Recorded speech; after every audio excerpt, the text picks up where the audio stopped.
我哋蚊可以傳播好多唔同疾病，人感染咗即使冇病徵，但當佢啲血帶有病原，我再針佢就可以傳俾其他人。所以喺受影響地區返嚟，要連續14日噴含有避蚊胺成分嘅昆蟲驅避劑。有唔舒服記得睇醫生啊！想防蚊咬就記住着淺色鬆身長袖衫褲，同噴埋昆蟲驅避劑啊！哎呀！蚊叮傳播疾病多，防蚊措施要做妥。可以擁有健康都係一種幸福。如果能夠分享呢份幸福俾有需要嘅人，生命就更有意義。喺中央器官捐贈登記名冊登記捐贈器官嘅意願，將意願話俾屋企人知，鼓勵家人朋友一齊支持器官捐贈，燃亮更多人嘅生命，傳播希望，溫暖人間。即刻上 codr.gov.hk 登記啦！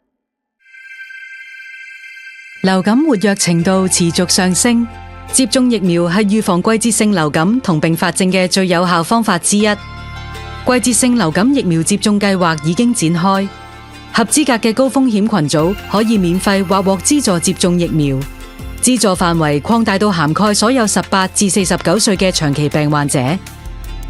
除咗經參與疫苗資助計劃嘅家庭醫生接種疫苗，6個月至未滿2歲嘅兒童亦可以去衛生署母嬰健康院打針，而年滿2歲嘅學童就可以經學校外展計劃喺學校打針。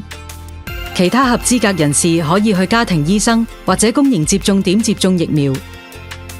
年滿18歲嘅合資格人士要登記咗醫健通先可以免費或獲資助打針。1年打1次，宜早不宜遲。保護自己同屋企人，盡早接種流感疫苗啦。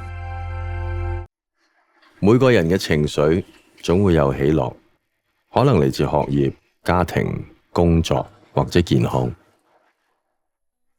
諗唔通嘅時候，不如搵人傾下。只要你想講，我哋都願意聽，